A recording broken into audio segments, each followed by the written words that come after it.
welcome to the Boot Camp for Your Mind podcast. I'm your host, Michelle Werdeman, certified life, weight, and career coach and founder of Mind, Balance, and Wellness Living.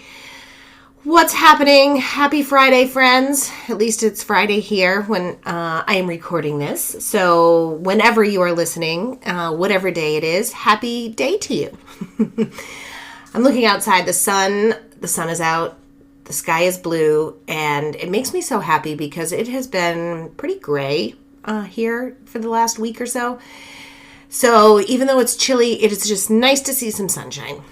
Hopefully the sun is shining whenever you're listening. So I wanted to hop on here quickly and talk about a couple different things that I've had some kind of aha moments over the last week or so. And last week we had to sadly put down my puppy Patton, who was 17 years old, and we had him since he was 8 weeks old. And I am so very grateful. My family is so grateful that we got to spend so much time with him. Yeah, like he was around before my kids, so my kids knew him their entire existence. So that was really, really hard.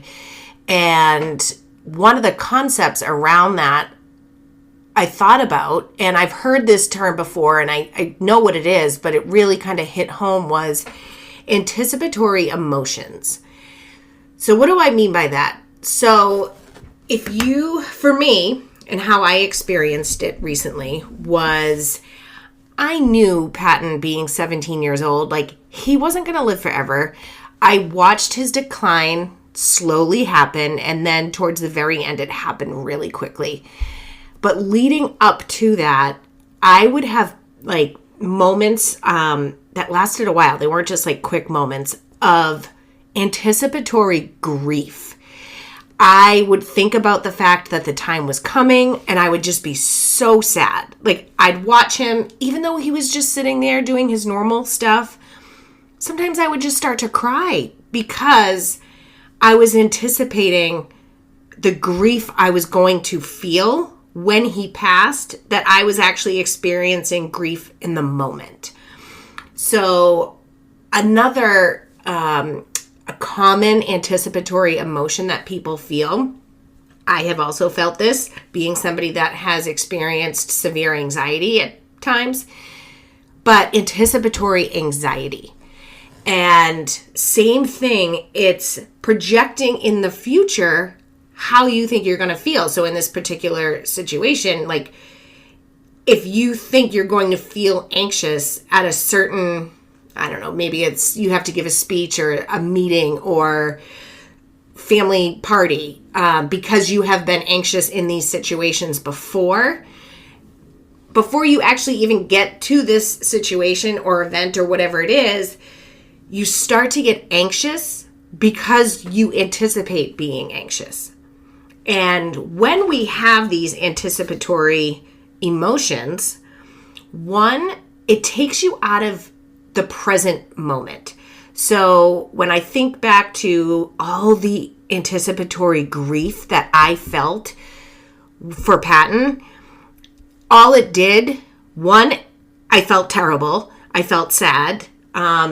But it took me out of the moment that I was actually like living with him in that moment. I was already projecting in the future sadness and grief and pain and hurt that it took away from just being there with him.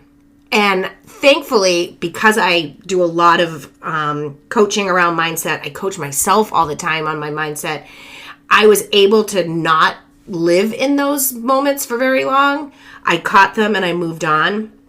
But a lot of times we often don't think about that. So I just wanted to kind of just talk about that with you guys and just kind of notice if you're experiencing anticipatory emotions. And then if you do, if you just stop and pause and ask yourself the question, what do I know right now? What is happening right now? Not in the future, not in the past. what is happening right now, and you can just kind of bring yourself back to the present and out of that negative emotion that you're anticipating. And then the second concept I wanted to talk about, which for me, this was huge. And I just had this aha moment this morning. That's why I was like, I got to get on here and talk about this. So I have thought to myself for God knows how long that I have a hard time letting go. I've said it to multiple people. I've thought it multiple times, like more than multiple times, just a lot. So I kind of put that on my personality, if you will, that, I'm just a person, I have a really hard time letting go of things. So I was looking at a picture of Patton this morning, and I had that thought. I'm like, now it's so new. It's only been a little bit over a week, and of course I'm going to still feel pain. I don't feel the intense pain that I felt last week. And if you are somebody who has put down an animal that you had such a close bond with, you know what I'm talking about. Like, it takes your breath away. I have never cried like I did throughout this whole process with Patton.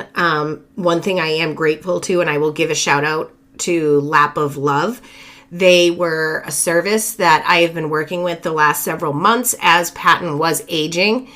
They were huge. They were vet techs and vet doctors that I could reach out to if I had questions or concerns. And basically, when the time was coming to put him down, I worked with them. They came to our house. It was just a very peaceful, less stressful than taking him to the vet.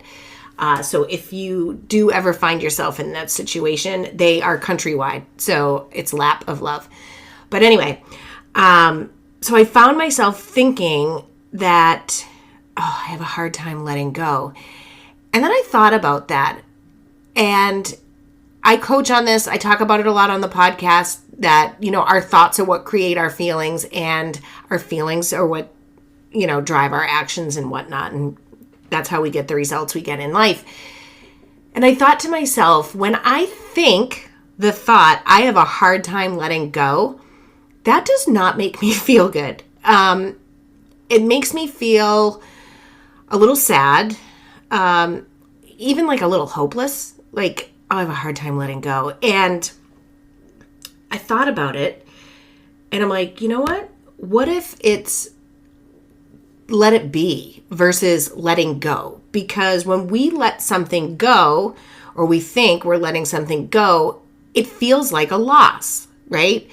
And, when it comes time to Patton, yes, I lost him, but that thought, like, I just have a hard time letting go, that's going to keep me in a cycle of a negative emotion, which you want to, obviously I had him for 17 years. I am going to experience some really heavy emotions, but if you replace the thought of I have a hard time letting go with I'm going to let it be, meaning I'm going to let it be what it is, that just feels a little bit better. That feels less pressure for me. I hold a lot of tension in my chest. So it was almost like I could just do a little sigh. And when I think back to not all of them, but a lot of the times where I felt like I was having a really hard time letting go, I'm like, if I look at that situation and just let it be, it just feels better. Sometimes this could be, maybe you're having a hard time letting go of a friendship, a relationship, a previous, career, job, whatever it is. Let it be versus letting go. And I hope that makes sense, because oftentimes we get very wrapped up in whether it's a repetitive thought, a repetitive emotion. It's kind of what we call in the coaching world is like our home base, like your most experienced thoughts, your most experienced emotions. While they could be negative or uncomfortable, our bodies and our brains go to those emotions because it actually feels better than trying to change. So, but that's a whole other topic. But yeah, so if you experience something, whether it's a thought, a feeling, an emotion, a job change, a friendship that no longer looks like it used to, or if you anticipate a situation to go one way and it doesn't, if you just let it be and allow it to just be there, that I think will help you feel, if you're experiencing any anguish, I think it will just make it feel a little bit lighter. I know it did for me. And yeah, like it just kind of occurred to me this morning. I was like, I have a really hard time letting go of things. And then I'm like, wait a minute. I'm like, that's not a great thought. How can I turn that around? And it was, you know what? Just let the situation be. Be for what it is. And when you can do that and you can release a little bit of the angst, your brain kind of opens up a little bit and you're able to kind of see things through a different lens. So yeah, that's what I got today. I hope you all have a wonderful day. I hope this was helpful, and I am looking forward to, I have some really great conversations coming up that I'm going to be recording with some folks that I can't wait to share. And yeah, so if it's Friday when you're listening to this, I hope you have a kick-ass weekend, and whatever day it happens to be, I hope you have a fabulous day. Talk to you soon. Bye.